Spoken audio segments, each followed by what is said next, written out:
నమస్తే, welcome to D news. నేను మీ ఆదిలక్ష్మి. బులెటిన్ల ముందుగా హెడ్లైన్స్. పశ్చిమాసియాలో మళ్లీ మొదలైన మంటలు. ఇరాన్పై మళ్లీ అమెరికా దాడులు. ప్రతీకారంగా బహ్రెయిన్, కువైట్లపై ఇరాన్ క్షిపణులు.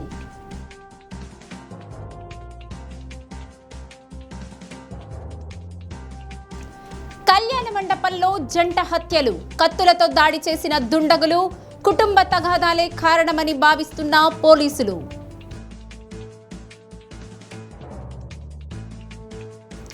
వసతి గృహాల విద్యార్థుల సంక్షేమంపై నిర్లక్ష్యంగా ఉంటే తగదన్న collector Rajababu. SC, ST, BC, దివ్యాంగ వసతి గృహాల అధికారులతో సమీక్ష. పశ్చిమాసియాలో అమెరికా, ఇరాన్ పరస్పర దాడులు తీవ్రమయ్యాయి. ఇరాన్పై విరుచుకు పడతామని అమెరికా అధ్యక్షుడు డొనాల్డ్ ట్రంప్ ప్రకటించిన గంటల వ్యవధిలోనే దాడులు జరిగాయి. దీంతో ఇరాన్ ప్రతీకార దాడులు మొదలుపెట్టింది. గల్ఫ్ దేశాల్లోని అమెరికా స్థావరాలను టార్గెట్ చేస్తోంది. బహ్రెయిన్లోని అమెరికా నౌకాదళానికి చెందిన 5th ఫ్లీట్ హెడ్ క్వార్టర్లో మంటలు చెలరేగిన దృశ్యాలను ఇరాన్ మీడియా ప్రసారం చేసింది. కువైట్లోని స్థావరాలపైన దాడులు చేసినట్లు వెల్లడించింది. తమ దేశం వైపు వస్తోన్న డ్రోన్లు, క్షిపణులను అడ్డుకుంటున్నామని కువైట్ వెల్లడించింది. హర్మూజ్లో వెళ్తున్న నౌకలను ఇరాన్ టార్గెట్ చేయడంతో తాజా ఘర్షణలు మొదలయ్యాయి. జలసంధిలో నౌకలపై దాడులను ఏమాత్రం సహించబోమని తాజాగా ట్రంప్ హెచ్చరించారు. ఇరాన్ చేసే ఒక్కో దాడికి 20 రెట్లు తీవ్రమైన దాడి చేస్తామని పేర్కొన్నారు. ఇప్పటికే రాత్రి సమయంలో చేసిన దాడులతో ఇరాన్ డీల్ కోసం ప్రాధాన్యపడుతోందని వ్యాఖ్యానించారు. ఇరాన్ నుంచి మాకు కాల్ వచ్చింది. వారు డీల్ కోసం తహతహలాడుతున్నారు. అందుకు వారు అర్హులా? వారు డీల్ను గౌరవిస్తారా అనే దానిపై మాత్రం నాకు పూర్తి స్పష్టత లేదు. అదే అసలు సమస్య అని తుర్కియే నుండి వస్తూ తన ఎయిర్ ఫోర్స్ 1 విమానంలో ట్రంప్ మీడియాతో మాట్లాడారు. ఇప్పటికే అమెరికా బందర్ అబ్బాస్ అణు ప్లాంట్ ఉన్న బుషోహర్, సిరిక్, జస్క్, అబు ముసా ద్వీపంపై దాడులు నిర్వహించింది.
కర్ణాటకలో ఘోర ప్రమాదం చోటు చేసుకుంది.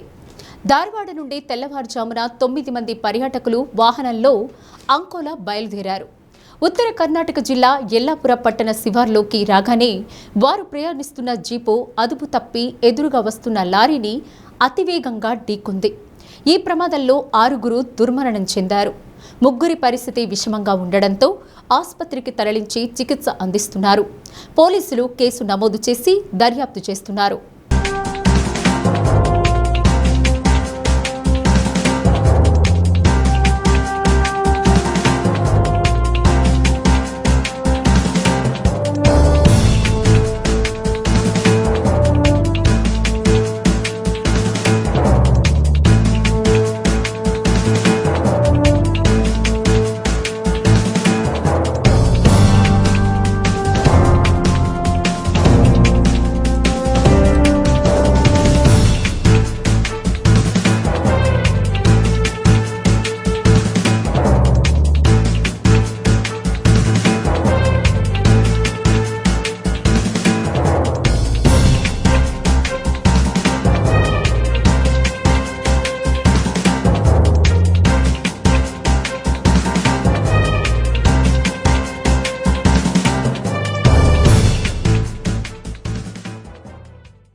అక్షింతలు పడాల్సిన కళ్యాణ మండప ప్రాంగణంలో రక్తపు ధారలు పడ్డాయి.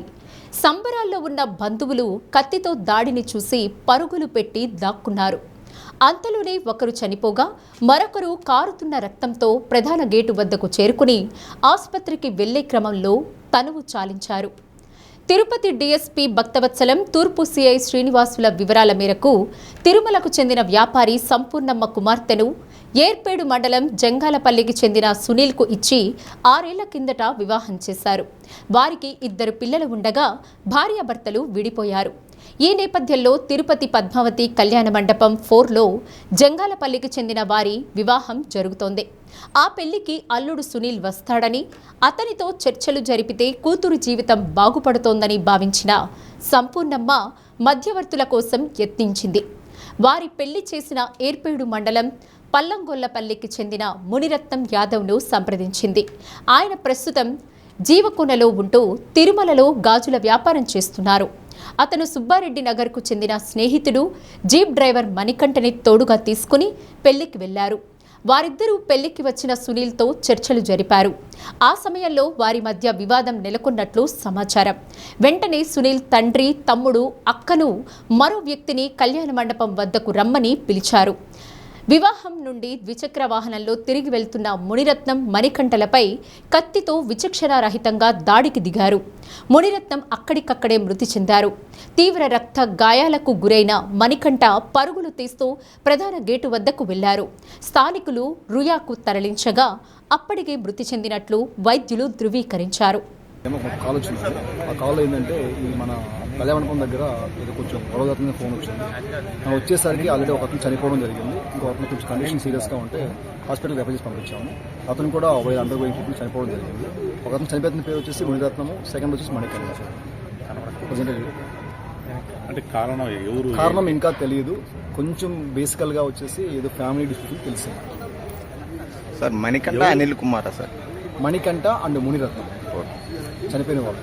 ఇక్కడ స్పాట్లో చనిపోయింది మునిరత్నము, మన హాస్పిటల్ చనిపోయింది వచ్చేసి మణికంఠ. విజువల్స్ లో కొంతమంది వచ్చినట్టు కనిపిస్తుంది, ఒక లేడీ కూడా కనిపిస్తుంది. అది ఎంతవరకు వాళ్ళే ఉంటారు?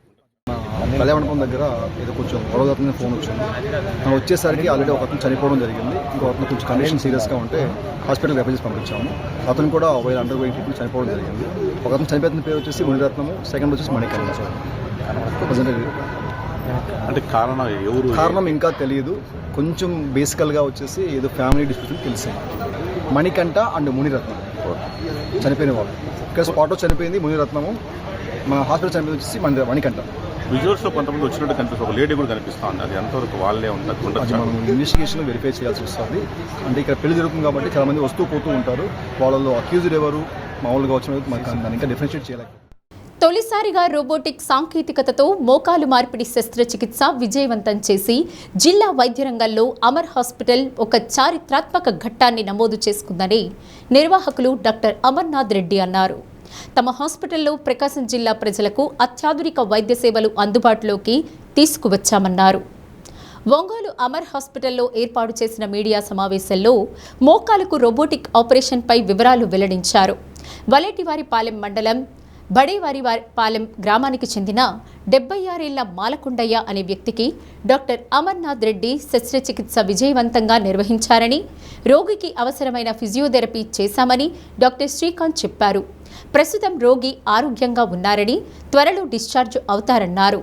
శస్త్రచికిత్స సమయంలో ఇంప్లాంట్ను సరైన స్థానంలో అమర్చడం, మోకాలు సమతుల్యత ఖచ్చితంగా సాధించడంలో రోబోటిక్ వ్యవస్థ కీలక పాత్ర పోషించిందన్నారు.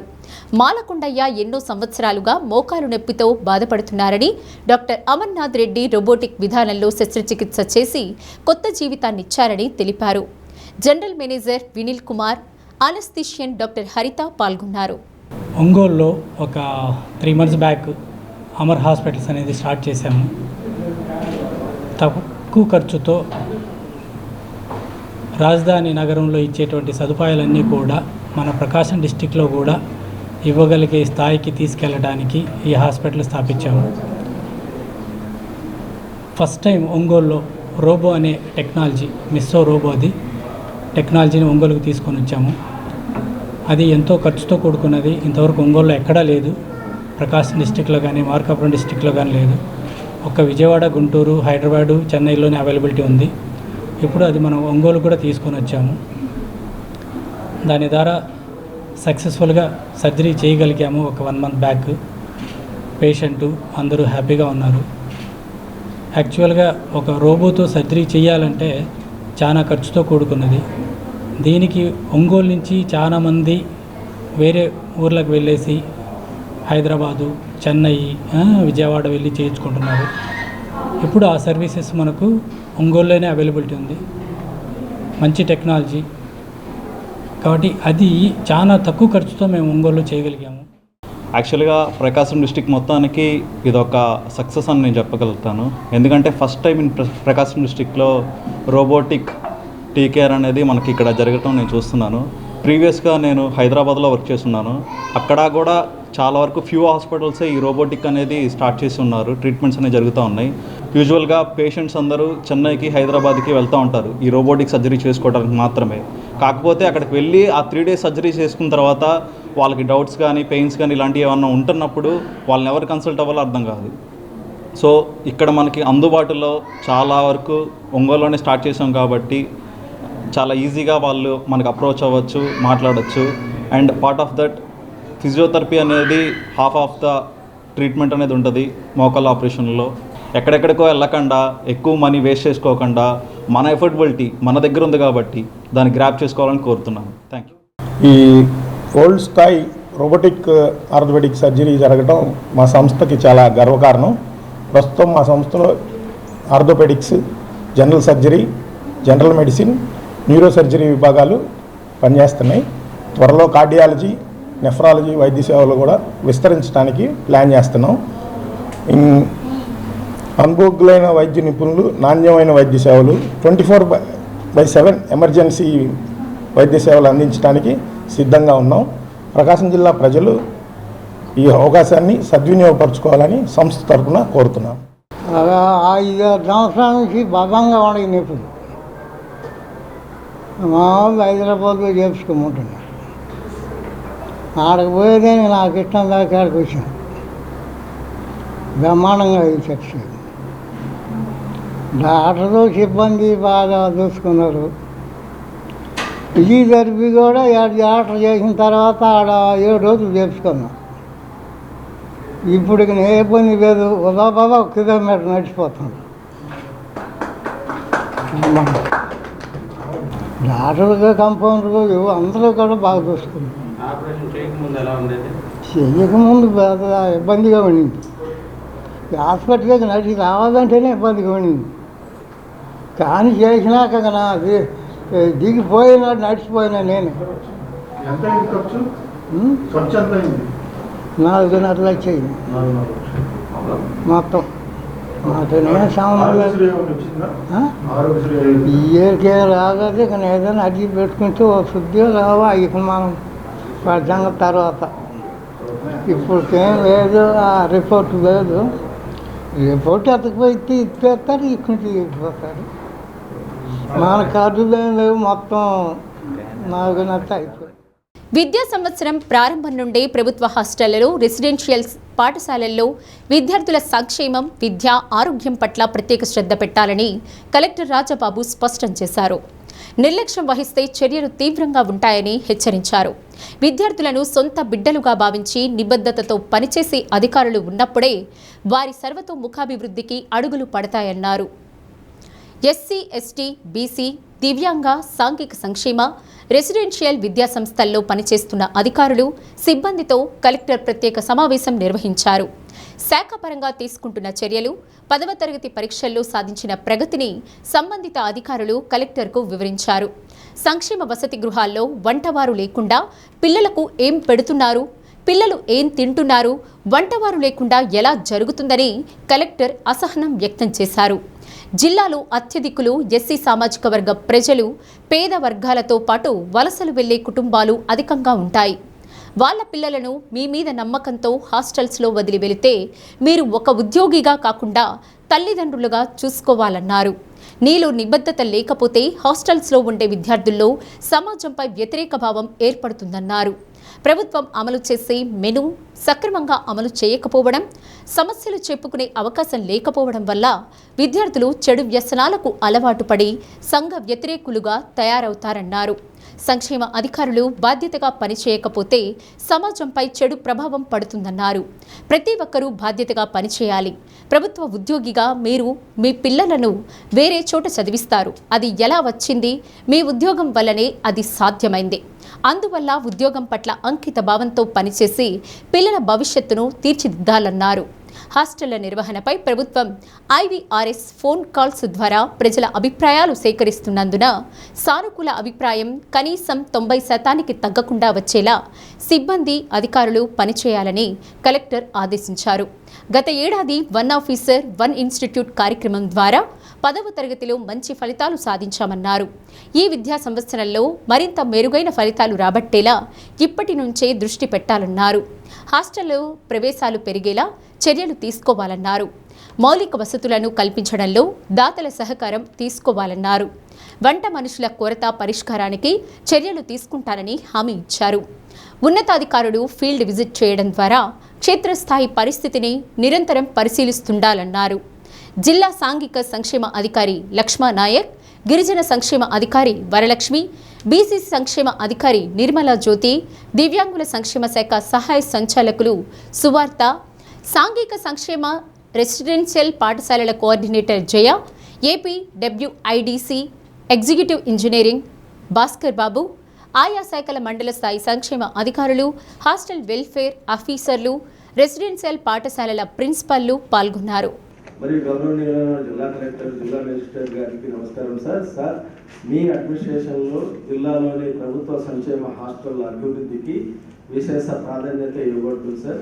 అలాగే సాంఘిక సంక్షేమ హాస్టళ్లలో ప్రభుత్వం చేపట్టిన అన్ని వెల్ఫేర్ హాస్టళ్లలో మైనర్ అండ్ మేజర్ మరమ్మతుల పనులతో హాస్టల్లో మౌలిక వసతులు గణనీయంగా పెరుగుతున్నాయి సార్. మరి ప్రత్యేక చొరవతో మీరు మాడ్యూల్ కిచెన్, ఆధునిక డైనింగ్ హాస్టల్స్, స్టడీ హాల్స్, నూతన బాత్రూమ్లు DMF ఫండ్ ద్వారా నిర్మాణం చేపట్టబడుతుంది. అలాగే జడ్పీ ఫండ్స్ ద్వారా ఆల్-ఇన్-వన్ పుస్తకాలు పంపిణీ చేయడం ద్వారా వారికి విద్యార్థులకు ఎంతో మేలు చేసినాయి. మరి విద్యార్థుల సంక్షేమానికి దృష్టిలో ఉంచుకొని బెడ్షీట్లు, కార్పెట్లు, తువ్వాళ్ళు పంపిణీకి సిద్ధంగా ఉన్నాయి sir. 12 post matric hostels, total 38 hostels ఉన్నాయి సార్. మాకు ఇప్పుడు దాకా అడ్మిటెడ్ స్ట్రెంత్ వచ్చేసి ప్రీ మెట్రిక్లో 1443 మెంబర్స్ అడ్మిట్ అయ్యారు sir. Post matric 498, total strength 1941 members ఉన్నారు సార్. మాకు ఇంకా ఇప్పుడు జూలై ఎండింగ్ దాకా అడ్మిషన్స్ చేసుకుంటాం సార్. అడ్మిషన్స్ని మ్యాక్సిమం 3000 దాకా ఇంప్రూవ్ చేయడానికి మేము ట్రై చేస్తున్నాం సార్. నెక్స్ట్ మాకు ఈ 38 హాస్టల్స్లో 22 గవర్నమెంట్ బిల్డింగ్స్ ఉన్నాయి సార్. రిమైనింగ్ ప్రైవేట్ బిల్డింగ్స్ ఉన్నాయి సార్. 16 ప్రైవేట్ బిల్డింగ్స్ ఉన్నాయి. ఈ 22 గవర్నమెంట్ బిల్డింగ్స్లో జిల్లా కలెక్టర్ గారు DMF ఫండ్స్ నుంచి మాకు 1,50 lakhs శాంక్షన్ చేయడం జరిగింది సార్. ఈ సొసైటీలో నన్ను కరెక్ట్గా చూడలేదు, ఈ సొసైటీలో సరిగ్గా భోజనం పెట్టలేదు. తర్వాత వాడికి కూడా ఏమవుతుందంటే అక్కడ మీరు మెనూ రాస్తారు. మెనూ ఈరోజు కోడిగుడి పెట్టాలని, ఈరోజు అది పెట్టాలని, ఇది పెట్టాలని చెప్పి రాస్తారు. కానీ అక్కడ మీరు సరిగ్గా అబ్జర్వ్ చేయకపోవడం వల్ల అవన్నీ కూడా జరగవు. దాంతో అతనికి ఏముంటుందంటే ఇది కేవలం ఏదో రాదు తప్ప వీళ్ళు ఏమి చేయరు అని. సో అక్కడే సీడింగ్ అనేది జరుగుతుంది against the government, against the policies. So public మీద వాటిలో ఒక ముందు నుంచి కూడా వాడికి ఒక వ్యతిరేక భావన ఉంటుంది. తర్వాత అక్కడ కేరింగ్గా ఏదైనా సమస్య చెప్పుకుంటానికి మీరు ఉండరు, అక్కడ వార్డెన్ ఉండరు, అప్రోచ్ ఉండదు. సో వాడి సమస్యను చెప్పుకోవడానికి కానీ లేకపోతే వాడికి ఉన్న ఈ ఇష్యూస్ ఏమైనా చెప్పుకోవడానికి కానీ ఒక పేరెంట్ లాగా అవైలబుల్ ఉంటారు. దాంతో అంటే వాడు ఎవరికి చెప్పుకోవాలో తెలియక ఒక ఎగెనెస్ట్ ఒక ఎలిమెంట్ లాగా వాడు తయారవడం. ఇమ్మీడియట్గా దీని నుంచి వాడు బయటపడడానికి మళ్ళీ ఆల్మోస్ట్ ఇంటర్మీడియట్ డిగ్రీ రాగానే వాడు డ్రగ్స్ దానికి అలవాటు అవ్వడం, తర్వాత ఈ గంజాయికి అలవాటు అవ్వడం, సినిమాలకు అలవాటు అవ్వడం, ఇవన్నీ చేసి మొత్తం టోటల్గా మన హాస్టల్లో పెట్టి వాడిని ఫైనల్గా ఒక సోషల్ ఈవిల్ లాగా లేదా ఎలిమెంట్ లాగా తయారు చేసే పరిస్థితికి మనం తీసుకొస్తున్నాం. మీరు ఇవన్నీ కూడా ఆలోచించరు. ఆలోచిస్తే మనం అలా చేయాలి. ఆలోచించిన వాళ్ళు బాగా చేస్తారు.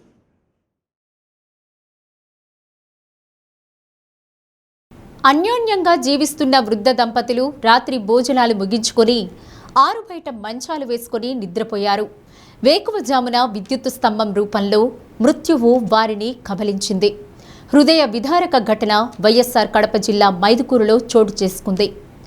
ఆకుల వీధికి చెందిన 80 ఏళ్ల పందిటి సుబ్బరాయుడు, 75 ఏళ్ల ఓబులమ్మ భార్యాభర్తలు. వీరికి కుమార్తె, కుమారుడు ఉన్నారు. వారికి వివాహాలయ్యాయి. ప్రస్తుతం ఇంట్లో వృద్ధ దంపతులు ఇద్దరే ఉంటున్నారు.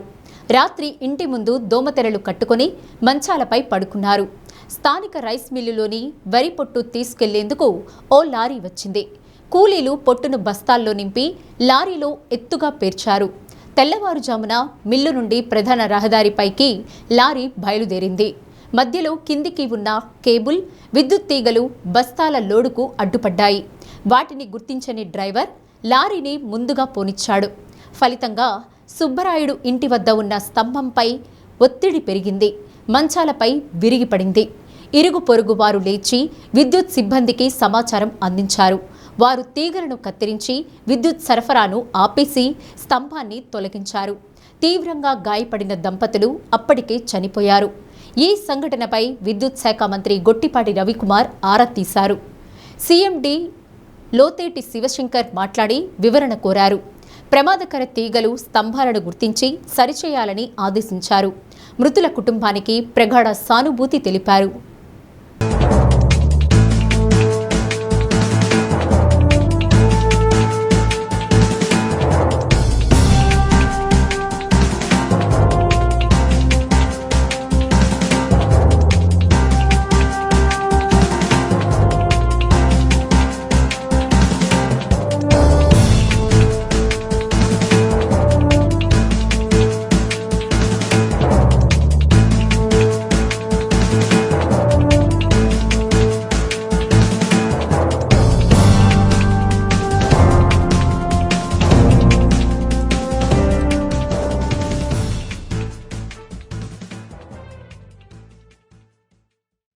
ఇన్ సర్వీస్ టీచర్లకు ప్రత్యేక టెట్ నిర్వహించేందుకు రాష్ట్ర ప్రభుత్వం గ్రీన్ సిగ్నల్ ఇచ్చింది. న్యూ ఎడ్యుకేషన్ పాలసీలో భాగంగా ఇన్ సర్వీస్ టీచర్లకు టెట్ తప్పనిసరి చేస్తూ కేంద్ర ప్రభుత్వం గతంలో ఉత్తర్వులు జారీ చేసింది. ఈ నిర్ణయం ఉపాధ్యాయుల్లో ఆందోళన రేకెత్తించింది. ఇన్నేళ్లుగా పాఠాలు బోధిస్తున్న తాము ఇప్పుడు టెట్ రాయడం ఏంటన్న ప్రశ్న వేలాది మంది ఉపాధ్యాయుల్లో నెలకొంది. టెట్ను వ్యతిరేకిస్తూ ఉపాధ్యాయ సంఘాలు వివిధ రూపాల్లో నిరసనలు తెలిపాయి. ప్రభుత్వానికి విన్నపాలు వెళ్లాయి. ఈ నేపథ్యంలో రాష్ట్ర ప్రభుత్వం స్పందించి ఇన్ సర్వీస్ టీచర్లకు ప్రత్యేక టెట్ నిర్వహించాలని నిర్ణయించింది. 2011 ఆగస్టు 23కు ముందు నియమితులైన ఇన్ సర్వీస్ టీచర్లకు ప్రత్యేక టెట్ నిర్వహించనుండటం పట్ల ఉపాధ్యాయ సంఘాలు హర్షం వ్యక్తం చేస్తున్నాయి. ఇదిలా ఉండగా ప్రత్యేక టెట్లో ఉపాధ్యాయుల బోధన అనుభవాన్ని పరిగణలోకి తీసుకుని వారు ప్రస్తుతం బోధిస్తున్న సబ్జెక్టులు, పాఠ్యాంశాలకు అనుగుణంగా సిలబస్ రూపొందించాలని ఉపాధ్యాయ సంఘాలు కోరుతున్నాయి. అనేక మంది ఉపాధ్యాయులకు కంప్యూటర్ ఆధారిత పరీక్షలు రాయకపోవడం, కంప్యూటర్ వినియోగంలో పరిమిత అనుభవం కలిగి ఉండటాన్ని దృష్టిలో ఉంచుకొని ప్రత్యేక టెట్ ఆఫ్లైన్ విధానంలో నిర్వహించాలని ఉపాధ్యాయ సంఘాలు విజ్ఞప్తి చేస్తున్నాయి. రాష్ట్ర ప్రభుత్వము ఉపాధ్యాయులకు ప్రత్యేక ఉపాధ్యాయ అర్హత పరీక్ష టెట్ నిర్వహించాలని నిర్ణయించడం పట్ల ఆంధ్రప్రదేశ్ ఉపాధ్యాయ సంఘం ప్రకాశం జిల్లా శాఖ హర్షం వ్యక్తం చేస్తుంది. గత సంవత్సర కాలంగా ఉపాధ్యాయులు ఆందోళన చెందుతున్నటువంటి టెట్ రాయాలి తప్పనిసరిగా, లేనట్లయితే వారికి ఫర్దర్ ప్రమోషన్లు రావని మరియు ఉపాధ్యాయ ఉద్యోగం నుంచి కూడా తొలగిస్తామని చెప్పేసి సుప్రీంకోర్టు తీర్పు ఇవ్వటం పట్ల ఉపాధ్యాయులు చాలా ఆందోళన వ్యక్తం చేస్తున్నటువంటి పరిస్థితుల్లో రాష్ట్ర ప్రభుత్వం ఈరోజు ఉపాధ్యాయులకు అనుకూలంగా ప్రత్యేక టెట్ నిర్వహించాలని నిర్ణయించడం ఉపాధ్యాయుల్లో చాలా ఆనందాన్ని, హర్షాతిరేకాలను వ్యక్తం చేస్తున్నటువంటి పరిస్థితి ఉంది. ఆంధ్రప్రదేశ్ ఉపాధ్యాయ సంఘం జాతీయ స్థాయిలో అఖిల భారత జాతీయ ఉపాధ్యాయ మహాసంఘం ద్వారా కేంద్ర ప్రభుత్వంపై ఒత్తిడి తీసుకుని వస్తూ గౌరవ జిల్లా కలెక్టర్ల ద్వారా మరియు వారి ప్రధానమంత్రి గారికి, కేంద్ర విద్యాశాఖ మంత్రి గారికి మరియు ముఖ్యమంత్రి గారికి కలెక్టర్ల ద్వారా వినతిపత్రం సమర్పించడం జరిగింది. ఆ సందర్భంగా నేను అందరూ ఉపాధ్యాయులు కూడా నిరసన వ్యక్తం చేయడం జరిగింది. మొన్న గౌరవ పార్లమెంటు సభ్యులకు, దేశవ్యాప్తంగా అందరూ పార్లమెంటు సభ్యులకు కూడా విజ్ఞాపన టెట్ రద్దు చేయాలి, పెన్షనరీస్ ఉపాధ్యాయులకు టెట్ లేకుండా చేసేటటువంటి పద్ధతిలో విద్యా హక్కు చట్టాన్ని సవరణ చేసి పార్లమెంట్లో మరి ఉపాధ్యాయులను, దేశవ్యాప్తంగా ఉన్నటువంటి ఉపాధ్యాయుల యొక్క ఆందోళనను మరి విరమింపజేయాలని చెప్పేసి ఉద్దేశంతో గౌరవ ఎంపీలకు కూడా అందరికి కూడా దేశవ్యాప్తంగా మరి వర్షాకాల సమావేశాల్లో ఈ సవరణ తీసుకురావాలని చెప్పేసి కోరుతున్నాం. రాష్ట్ర ప్రభుత్వం 26వ తేదీన స్పెషల్ మెమో ఇవ్వడం ద్వారా ఇన్సూరెన్స్ ఉపాధ్యాయులకు స్పెషల్ టెట్ డిసెంబర్ నెలలో నిర్వహిస్తుందని చెప్పి ప్రకటించడం చాలా సంతోషదాయకమైన విషయం. ఈ మెమో ఇవ్వడం ద్వారా యూటీఎఫ్ పక్షాన మేము దాన్ని స్వాగతిస్తున్నాము, అదేవిధంగా హర్షిస్తున్నాము. అయితే ఇదే సందర్భంలో ఉపాధ్యాయుల్లో కొంత ఆందోళన నెలకొని ఉండింది. ఈ స్పెషల్ టెట్ నోటిఫికేషన్ ద్వారా ఉపాధ్యాయ ఆందోళన కొంత మీద తగ్గుతుందని చెప్పి మా అభిప్రాయం. అయితే ఈ టెట్ మీద యూటీఎఫ్ సంఘం జాతీయ స్థాయిలో, రాష్ట్ర స్థాయిలో అనేక పోరాటాలు, అనేక దఫాలుగా చేసింది.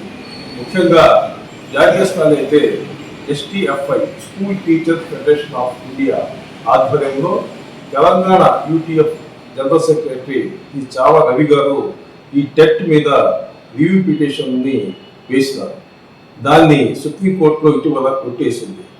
అదే సందర్భంలో రాష్ట్ర స్థాయిలో రాష్ట్ర మంత్రులకు, ముఖ్యమంత్రికి, అదేవిధంగా ఎమ్మెల్యేలకి, ఎంపీలకు, ఎమ్మెల్సీలకు, విద్యాశాఖ అధికారులకు, కమిషనర్ గారికి అనేక దఫాలుగా ఇన్సూరెన్స్ ఉపాధ్యాయులకు టెట్ నుండి పూర్తి స్థాయిలో మినహాయింపు ఇవ్వాలని చెప్పి ప్రాతినిధ్యాలు చేశాము. కానీ దీని మీద అనేక దఫాలుగా రాష్ట్ర ప్రభుత్వం మీద ఒత్తిడి తీసుకొచ్చాము. ఈ నేపథ్యంలో రాష్ట్ర ప్రభుత్వం కూడా స్పెషల్ టెట్ నిర్వహణ కోసం సిద్ధమవడం, మెమో ఇవ్వడం, ఆంధ్రప్రదేశ్ ఐక్యోపాధ్యాయ ఫెడరేషన్ తరఫున మేము దాన్ని స్వాగతిస్తూ, హర్షిస్తూ ప్రభుత్వాన్ని అభినందిస్తున్నాం. అయితే 30 సంవత్సరాల అనుభవం గల ఒక ఉపాధ్యాయుడు ఇప్పుడు మళ్ళీ టెట్ పరీక్షకు సమర్థం కావడం అంటే అటు పాఠశాల విద్యారంగంలో, అటు పిల్లలు చదువులు చెప్తూ మరియు ఉపాధ్యాయుడు మరి యొక్క పరీక్షకు సిద్ధం కావాల్సి ఉంది. దీని మీద మేధావులు కానీ, విద్యాశాఖ అధికారులు కానీ, రాజకీయ నాయకులు కానీ ఒకసారి ఆలోచించాలి. ఉపాధ్యాయులకు పూర్తి స్థాయిలో టెట్ నుంచి మినహాయింపు ఇవ్వాలని చెప్పి ఆంధ్రప్రదేశ్ ఐక్యోపాధ్యాయ ఫెడరేషన్ ప్రకాశం జిల్లా శాఖ పక్షాన మేము డిమాండ్. శంషాబాద్ సమీపంలోని శాతంరాయి వద్ద ఘోర రోడ్డు ప్రమాదం జరిగింది. ఉదయం బస్టాప్లో బస్ కోసం వేచి చూస్తున్న 3 మహిళలపైకి బొలెరో వాహనం దూసుకెళ్లింది. ఈ ప్రమాదంలో 2 మహిళలు అక్కడికక్కడే మృతి చెందగా మరో మహిళ పరిస్థితి విషమంగా ఉంది. మిర్చి లోడ్తో వెళ్తున్న బొలెరో వాహనం ముందు వెళ్తున్న వాహనాన్ని ఓవర్టేక్ చేస్తూ స్కిడ్ కావడంతో బస్టాప్లో ఉన్న మహిళలపైకి దూసుకెళ్లింది. దీంతో 3 మహిళలు వాహనం కింద నలిగిపోయారు. తీవ్రంగా గాయపడిన 2 మహిళలు అక్కడికక్కడే మృతి చెందగా మరో మహిళ పరిస్థితి విషమంగా ఉండడంతో వెంటనే ఆసుపత్రికి తరలించారు. సమాచారం అందిన వెంటనే పోలీసులు అక్కడకు చేరుకుని పరిస్థితి పరిశీలించారు. కేసు నమోదు చేసి దర్యాప్తు చేస్తున్నారు. బాధిత మహిళల వివరాలు తెలియాల్సి ఉంది. ఈ ప్రమాదంతో ఆ ప్రాంతంలో భారీగా ట్రాఫిక్ జామ్ అయింది. దీంతో ట్రాఫిక్ను క్లియర్ చేసేందుకు పోలీసులు ప్రయత్నిస్తున్నారు.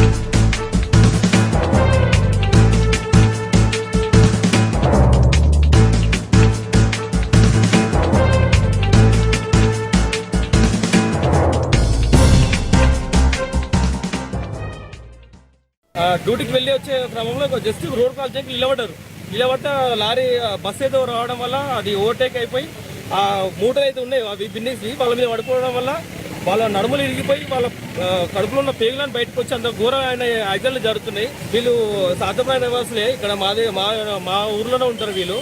జస్ట్ డ్యూటీకి వెళ్ళి రోడ్డు క్రాస్ చేసే సమయంలో ఇట్లాంటి ఘటనలు జరుగుతున్నాయి.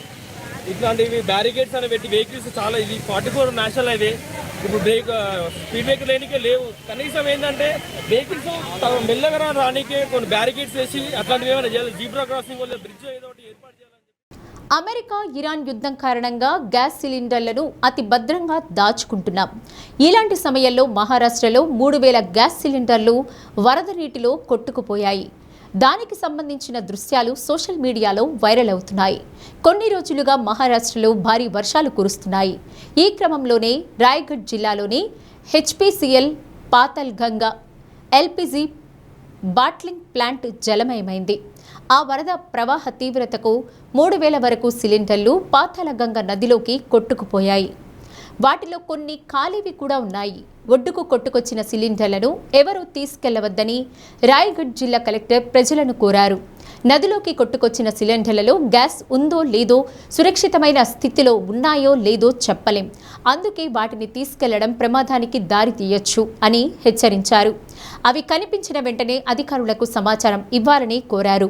అలాగే వాటిని గుర్తించి స్వాధీనం చేసుకునే ప్రయత్నాలు జరుగుతున్నాయని చెప్పారు.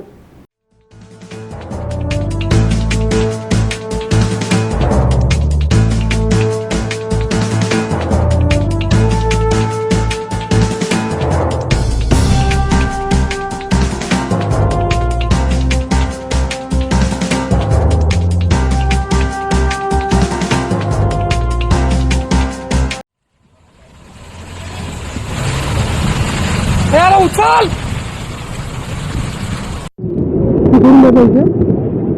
कसं माहिती आहे का, आपण नोकरी करता बरोबर आहे, त्याच्यात चोर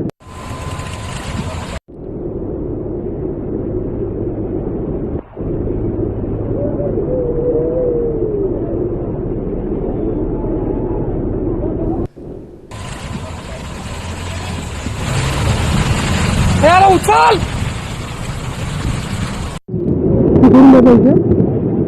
कसं माहिती आहे का, आपण नोकरी करता बरोबर आहे, त्याच्यात चोर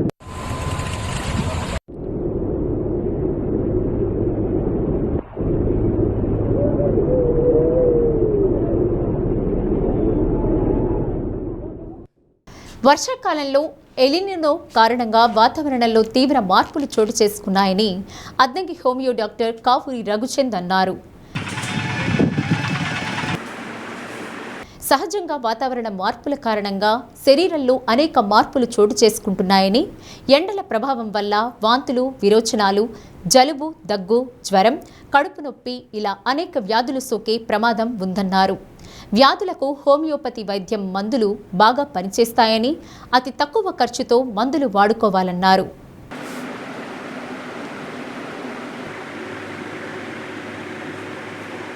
ఈ వాతావరణ మార్పులు చాలా ప్రభావం కలుగుతుంది మన ఆరోగ్యం మీద.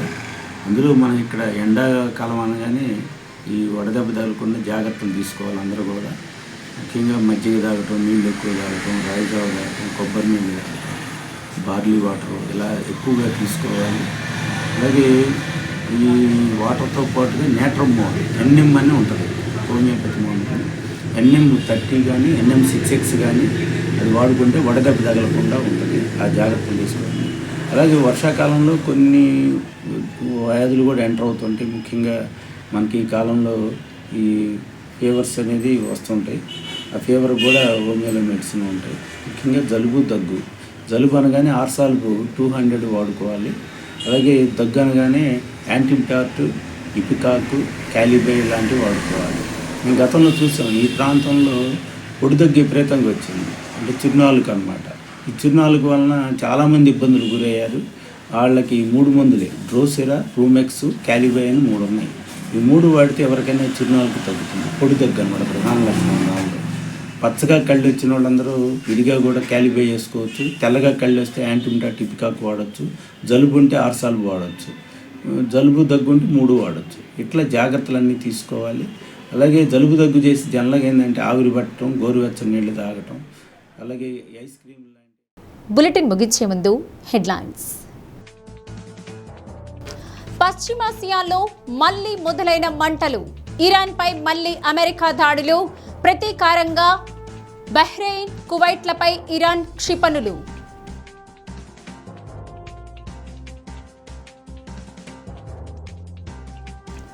కళ్యాణ మండపంలో జంట హత్యలు. కత్తులతో దాడి చేసిన దుండగులు. కుటుంబ తగాదాలే కారణమని భావిస్తున్న పోలీసులు.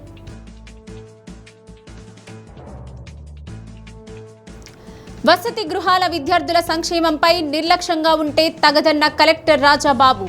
ఎస్సీ, ఎస్టీ, బీసీ, దివ్యాంగ వసతి గృహాల అధికారులతో సమీక్ష. డి న్యూస్లో నేటి మాట. ఇతరులను చూసి అసూయపడ్డమంటే మనం కల్తీ ఆహారం తిని ఎదుటి వాళ్ళు జబ్బు పడతారని ఆశించడం వంటిది.